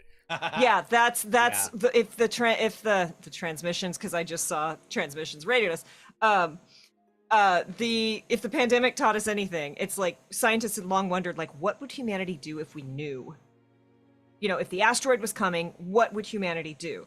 And it's we just shitpost. We would shame that thing all the way down. This is what we do. We know this now. Excellent. This is great. Yep. So that was the first time I ever played. Other classic tragic flaws. One of them was does not know that he is actually a moose. So he was a character who was secretly a moose but did not know it. There was a tragic flaw. Was it a secret to everyone? No, everybody else knew he was a moose. Right. He just didn't. There's a We all secret to knew he was a everyone but moose. him. But he was also a master of disguise. So he was a moose that would dress up in different costumes. Bullwinkle got it. Yeah, basically. But, And that one we had to but go mooses and- are gigantic. Yes, he was a full-size moose They who were went to the Ford's Theater gigantic. and tried to ensure that Abraham Lincoln was assassinated. That was actually the plot. Is that we tried? That was the game. The plot of that game was trying to make sure that Abraham Lincoln actually got assassinated, or else time would change. In that one, it turned out that Abraham Lincoln and John Wilkes Booth were actually lovers, and John Wilkes Booth was acting out of revenge.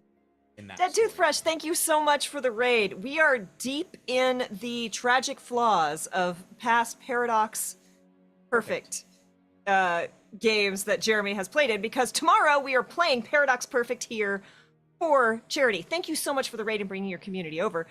Do we want to run down real quick one more? Oh, wait, we got to let David finish. I'm David is- glad that you did that recap, because all I would have said was giant Mises and Abraham gotta go to this play because there's gonna be a hot guy there and they're gonna make it. like that's and This maybe has like been a a little very assassination. such a ship heavy episode. Mm. Such a ship heavy episode. One of the most toxic ships, I think. John Wilkes Booth and Abraham definitely. Lincoln. A truly toxic It is ship. absolutely the most bonkers stream. But if you think this is bonkers, Jeremy, why don't you tell us who you're running a game for tomorrow? Yes, I will. So it's going to be me GMing. The GM in Paradox Perfect is known as the Timekeeper. So I will be your Timekeeper. But joining me will be Candace the Magnificent. In addition, we will also have Tanya DePass, Cipher of Tyr. We will have Lexi McQueen, aka Black Girl Mage. We will have Zach the Drac, and we will have Danielle Radford. It's gonna be great. It's gonna be I awesome. am so excited. I cannot believe we have so many amazing people hanging out on this channel, and I hope we will all see you all tomorrow. We are raising money for Black and Pink, which is an incredible organization which works to help Black, brown, and queer people who have been incarcerated, because all those people are incarcerated at higher rates. It helps them exactly what they need. They also work to abolish or reform the prison systems, because let's be fair, for-profit prisons, not good. They not good. We don't like those. We have been doing these games all month. We are 2 games into a 5-game series. Tomorrow is our Juneteenth All Black table to celebrate Liberation Day, which, as more than one of my family members has said, with absolutely the wrong connotation and understanding, like, Juneteenth Liberation Day only happened because of Texas. It's like, Technically correct. In this case, not the best kind of correct. nope. And it's like, but it's a black woman from Galveston is the one who made made Juneteenth be the thing celebrated. It's like, yes, because Do they not know what side Texas was on in the war? Because Yeah, I know. yeah. Yep. I am Yep. aware. Yep. Mm-hmm. But if you come back on Thursday, we're doing another game where Candace the Magnificent is running a table of When you Monster come Hearts. back, your You come back. your Please attendance come back. is mandatory. We'll be doing an awesome table full of Monster Hearts, and if you thought this episode was horny, y'all, there's a bunch of monster lovers at that table, and it's gonna be a good time. And they are teenagers at a camp. And Wild. our final table, I won't go into it all, but our final table will be the last Thursday in June the 27th. And it is going to be Guys and Chairs, created by Super Dylan. And Robin, the GM of the Atomless, will be running Super Dylan, Candace the Magnificent, Jin, and Candace, help me. Who else? I'm missing a person, and I feel bad, and I can't remember right now. I Yes. don't remember because we've had like 57 people scheduled at our tables on this So channel many. this month. Yes. And I'm already bad with names. Oh, Dare. Dare! Thank you, Dare! Good old Dare Hickman. It's Dare. She's That'd great. be great. Do. It Oh, okay. Side note. and Q. dare may and have cute. you may have also heard this story, but I'm pretty sure the original lyrics of that song are "It's There," and that is a song about masturbation. If you listen, it's coming up, it's coming up, it's coming up, it's there. You've got to press it on you. You just keep thinking that's what you do, baby. Hold it down there. Like, you know what I mean? It's just that the guy Look, never did no harm, never did no harm. it's one of my there. favorite Gorillaz songs, and It's I just because he's thought Mancunian. it was just groovy. But today, my innocence has been shattered. I'm can't pretty get sure it that back. that's yeah. I cool because he's the guy on the guest on that song is Mancunian. He has a really really thick Manchester accent. Yep. And so he comes out as "It's there," but I'm pretty sure he's talking about like masturbation. Like I the have so lyrics much to Google sound after like this. This is the single horniest episode of the talk show we've ever had, and I Ever, regret ever. nothing. Like, and of course it's on my birthday. Like, I am so happy. This could not have been better. Yeah. Okay, but anyway, Also- there was another thing that I wanted to say, which two things. First things first. I want to shout out Candace the Magnificent for wrangling the cast for the Juneteenth game. As I understand it, they've been wrangling the cast for like pretty much all these events. Yep. Candace did this organization. Candace was like, I want to take over your channel. Will you let me do the things? And we're like, Candace, you are magnificent. It is yours. How can we be of assistance? And they were mostly like, just get out of my way, which we were very happy to. There was also like the like 2 hour long voice message in Discord that Candace left for me specifically that was just yelling obscenities at me, and I treasure it. It is my favorite piece of media all year. Continue.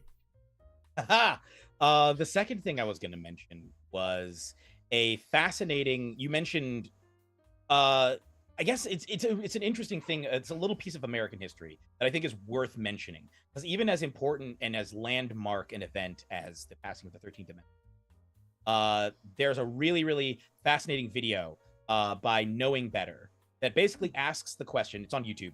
Knowing Better is the name of the YouTuber. It asks the question: when was the last slave freed in the United States? Because I it know is as I'm huge and influential as that was, as the passing of the 13th Amendment was. It adds provisions that say Mhm. you are not allowed to keep slaves except in the case of a crime being committed.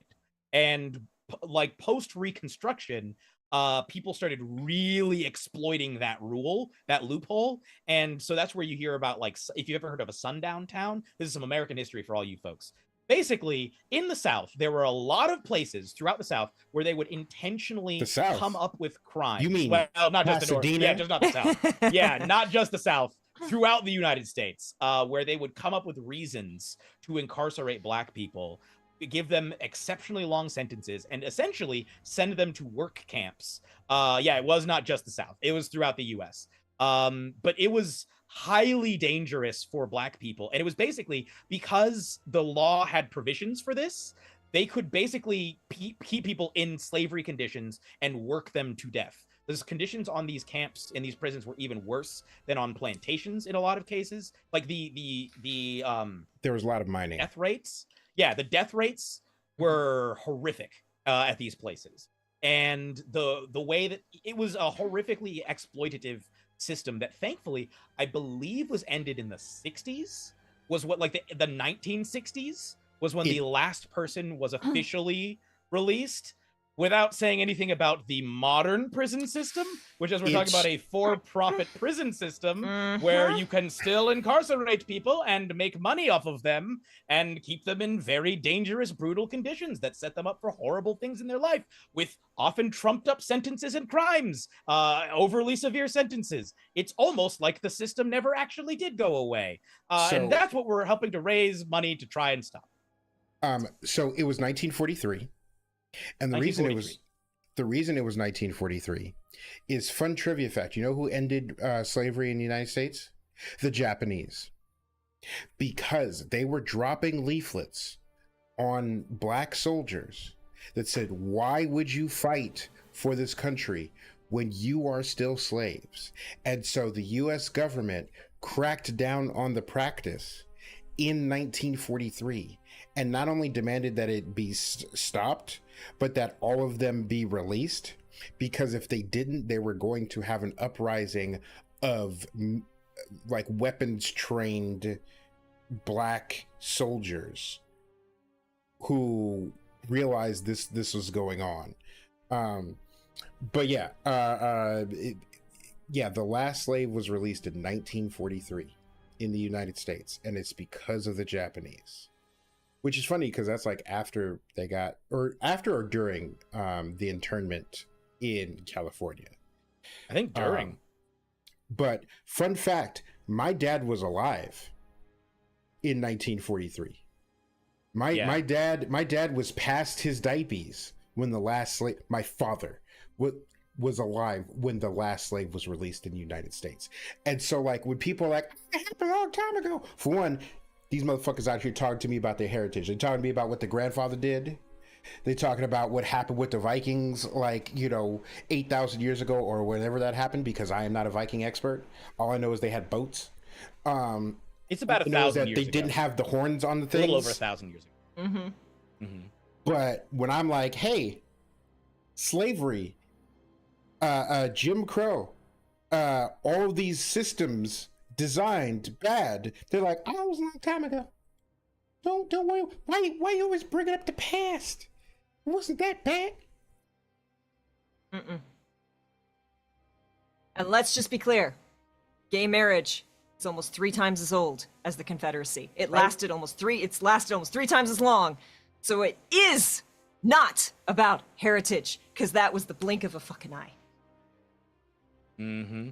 There's a really, if y'all want to find out more, there's a really, speaking of YouTubers, there's a really good YouTube channel that I called Atun Shea Films that has a whole series called Checkmate Lincolnites. That's sort of like a parody of, I guess, the Checkmate Atheists videos. Basically, he plays a Union soldier and a Confederate soldier, and the Union soldier in each of these videos just goes through and extensively debunks aspects of lost cause ideology, and each one focuses on a different aspect of it. And it's really highly educational. He cites his sources, like it's actually well researched. And it's really fascinating to hear a lot of this came about. It's actually, I know that the Nazis used the Confederacy as like a point of inspiration for how they treated the Jewish people and other groups of people as well that they hated. But it's interesting how many parallels there are between the rise of the Jim Crow era in the South and the rise of the Nazi Party in Germany, because in both cases you had a group of people who lost a war and were furious about it and were genuinely traumatized by what occurred, because losing a war is rough. Even if, and in Germany's case, they got slapped with some pretty horrible punishments. In the South, they came back and their houses were burned down. So I would say that is still kind of something. Like if I came back and had fought for something, and nothing of value was lost. Also, like keep in mind that like the rise of Nazi Germany and like part of the final solution was derived from how the United States historically treated indigenous populations in the Caribbean. Like the idea of concentration camps comes from U.S. policy. So like it wasn't the Confederates that had the concentration camps. It was United States like international policy, and I forget which particular place it was, but the first people to concentration camp were the Americans, and then Hitler was like, "Hey, that's a great idea. That is a more humane way to address it than what we were gonna do." Yeah. Well, and it wasn't that he cared that it was humane for the people who were being killed or being held. It was that it was so torturous for the soldiers who were doing the killing, and they were like, efficient. "This is better." Yes. And yes, better. I agree with Mental Lamia. The length of the leash that the U.S. government gave the former Confederates, I think, led to a lot of what happened. But literally, it was a bunch of people looking for somebody to blame. There's a bunch of people looking to feel superior and looking for somebody to blame. And in the case of the American South, they blamed black people and took out their rage and hurt on black people, and that led to another 100 years plus of just absolute mess and oppression and horrible treatment. And remember, whenever you hear anyone talk about like reparations for former slaves, Remember, they gave reparations to the slave owners. They all got a that's check. insane. That's insane. Yeah. I highly recommend those videos because he does a really good job. Like, it is eye-opening how deep a lot of the racism goes in term, and it was how deeply entrenched it was in the Confederacy, and how much the modern attitudes like are influenced by those values being brought down. How the entire education system was basically reformed in the South by former Confederates to make it sound like the Confederacy not only wasn't that bad, but was actually in the right and were a bunch of heroes. And that, like, it's insane how different. I was raised with a lot of that. Yeah, like I was the raised education with system that you got is so different than the one that I would have had. Like, just based on what state you're in. Yeah, it's terrifying. And part of, again, I'm gonna bring this back, but also on topic of yes, Gilmore. This shit is terrible. This shit sucks. If you haven't seen, John Oliver has a great segment on the Project 2025. Oh yeah, it's bad. We're not done. We're not out of it. Like, we're nowhere near this. This is still there. It is terrifying. still deeply ingrained. So educate yourself and vote, please.